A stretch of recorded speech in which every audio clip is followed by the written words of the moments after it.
Hello അസ്സാം വലൈക്കും welcome to our YouTube channel. ഇന്ന് നമ്മൾ ഉണ്ടാക്കാൻ പോകുന്നത് കാവത്താണ്. ചിലയിടത്ത് കാച്ചിൽ എന്ന് പറയും. അപ്പോൾ ഓരോ സ്ഥലത്തും ഓരോ രീതിയിലാണ് ഉണ്ടാക്കുന്നത്. അപ്പോൾ ഞങ്ങളുടെ നാട്ടിൽ ഉണ്ടാക്കുന്ന രീതിയിലാണ് ഉണ്ടാക്കുന്നത് കേട്ടോ. അപ്പോൾ ഇത് നാട്ടിൽ നിന്ന് കൊടുത്തു വിട്ടതാണ്. അപ്പോൾ അതെങ്ങനെ ഉണ്ടാക്കാൻ നോക്കാം. അപ്പോൾ അതിനായിട്ട് കാവത്ത് ഞാൻ എടുത്തിട്ടുണ്ട്. അത് എടുത്ത് ഞാൻ ഇതിൻ്റെ ക്ലീൻ ചെയ്തതിൻ്റെ അതിൻ്റെ തൊലിയൊക്കെ കളഞ്ഞ് പീസ് ആക്കണം. അപ്പോൾ ഞാൻ ഇവിടെ ഇത്രയും പീസാക്കിയിട്ടുണ്ട്. ഞാൻ ചെറുതാക്കണം, നിങ്ങൾക്ക് ചെറുതാക്കാം. ഞാൻ ഇത്ര പീസ് വലുതാക്കിയിട്ട് എടുത്തിരിക്കുന്നത്.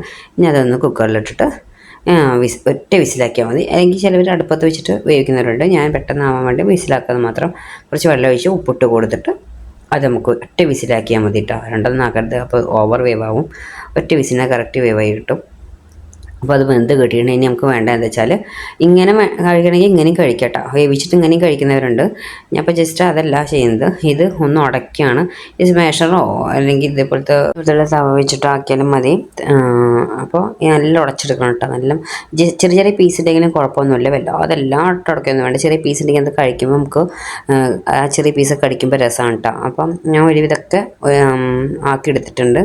ഉടച്ചെടുത്തിട്ടുണ്ട് കേട്ടോ. പെട്ടെന്നാവും, വെന്തതല്ലേ, അപ്പോൾ പെട്ടെന്ന് തന്നെ ഉടച്ച് കിട്ടും. അത് ഉടച്ചെടുത്തിട്ടുണ്ട്. ഇനിയിപ്പോൾ സ്റ്റെപ്പ് പറഞ്ഞാൽ ഈ പാനിൽ തന്നെയാണ് ഞാൻ വെക്കുന്നത്. ഈ പാനെ കൊണ്ടിട്ട് നേരെ അടുപ്പിൽ വയ്ക്കുക, ഫ്ലെയിം ഓൺ ആക്കുക. ഇതൊന്ന് ജസ്റ്റ് ഒന്ന് ചൂടാക്കി എടുക്കണം കേട്ടോ. ഒന്ന് ചൂടാക്കി എടുക്കുക. ചൂടാക്കി എടുത്തതിന് ശേഷം നമുക്ക് വേണ്ടത് എന്താ വെച്ചാൽ തേങ്ങയാണ്. ചിരകി തേങ്ങ വേണം. തേങ്ങ ഒരുപാട് ഇട്ട് കൊടുത്താലും ടേസ്റ്റ് കൂടും. അപ്പോൾ അതുകൊണ്ട് ഞാൻ കുറച്ച് കൂടുതൽ തന്നെ ഇട്ട് കൊടുക്കുന്നത്. നമ്മളെ ഇഷ്ടത്തിനനുസരിച്ച് എത്ര ഇട്ട് കൊടുക്കുക കേട്ടോ. തേങ്ങ വേണ്ട എത്ര കണക്കൊന്നുമില്ല. തേങ്ങ ഇടുന്തോറും അത് കഴിക്കുമ്പോൾ ഒരു രസമാണ്. എന്നിട്ട് തേങ്ങ ഇട്ടതിന് ശേഷം പിന്നെ ഒന്നുകൂടി നന്നായിട്ട് മിക്സ് ചെയ്ത് കൊടുക്കുക കേട്ടോ. നന്നായിട്ട് തേങ്ങ എല്ലായിടത്തും എത്തുന്ന പോലെ മിക്സ് ചെയ്ത് കൊടുക്കണം. ആ മിക്സ് ചെയ്ത് കൊടുത്തതിന് ശേഷം നമുക്ക് ഇനി വേണ്ട എന്താ വെച്ചാൽ അതിൽ വെളിച്ചെണ്ണ ഒഴിച്ച് കൊടുക്കണം. നമ്മൾ എണ്ണ ഇതുവരെ യൂസ് ചെയ്തിട്ടില്ല. അപ്പോൾ 2-3 ഒരു ടേബിൾ സ്പൂൺ വെളിച്ചെണ്ണ ഒഴിച്ച് കൊടുക്കാം. അത് ഒഴിച്ചതിന് ശേഷം നമുക്ക് വേണ്ടത് കറിവേപ്പിലയാണ്. കറിവേപ്പില ഇട്ട് കൊടുക്കാം. എന്നിട്ട് നന്നായിട്ട് മിക്സ് ചെയ്ത് കൊടുക്കുക. പച്ച വെളിച്ചെണ്ണയും തേങ്ങ കറിവേപ്പിലൊക്കെ നല്ല ടേസ്റ്റാണ് അത് കഴിക്കാൻ. ഇപ്പോൾ വെറുതെ വേവിച്ച് കഴിക്കുന്നവർക്ക് അങ്ങനെയും കഴിക്കാം. ഇങ്ങനെ ആക്കുമ്പോൾ കുറച്ചും കൂടി ടേസ്റ്റ് കൂടുക. വെളിച്ചെണ്ണയും തേങ്ങ കൂടി ആകുമ്പോൾ കുറച്ചും കൂടി ടേസ്റ്റാണ്. ഈ വന്ന് ഇളക്കി കൊടുത്തതിന് ശേഷം ഇനി ഉപ്പുണ്ടോ നോക്കുക. ഉപ്പ് കുറഞ്ഞാണെങ്കിൽ കുറച്ച് ഇട്ട് കൊടുക്കുക. നമ്മൾ വേവിക്കുമ്പോൾ ഉപ്പിട്ട് കൊടുത്താണ്. വേറെ എനിക്ക് കുറച്ച് ഉപ്പ് കുറവ് തോന്നി. അപ്പോൾ അതിന് കുറച്ച് ഉപ്പും കൂടി ഇട്ട് കൊടുത്തിട്ടുണ്ട് കേട്ടോ. ആ ഉപ്പിട്ട് കൊടുത്തിട്ട് ഒന്നുകൂടി ജസ്റ്റ് ഇളക്കി കൊടുക്കണം. ആ ഉപ്പ് ഒന്നുകൂടി അടുത്തെത്തുന്ന പോലെ ഒന്ന് ഇളക്കി കൊടുക്കുക.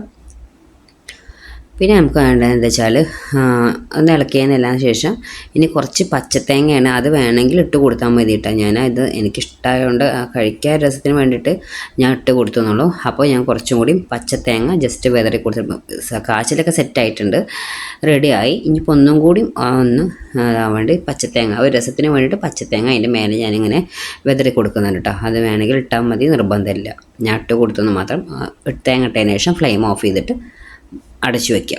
അപ്പോൾ കാച്ചിൽ റെഡി ആയിട്ടുണ്ട്. ഒരു 2-3 മിനിറ്റ് കഴിഞ്ഞിട്ട് തുറന്നിട്ട് കഴിക്കുക. നല്ല ടേസ്റ്റാണ് അത്. അപ്പോൾ ഒരു പ്രാവശ്യമെങ്കിലും ആരെങ്കിലും ഇത് കാച്ചിലുണ്ടെങ്കിൽ ഉണ്ടാക്കി നോക്കും. വീഡിയോ ഇഷ്ടമായിട്ടുണ്ടെങ്കിൽ ലൈക്ക് ചെയ്യാനും ഷെയർ ചെയ്യാനും കമൻറ്റ് ചെയ്യാനും സബ്സ്ക്രൈബ് ചെയ്യാനും മറക്കരുത്. Okay, bye, thank U.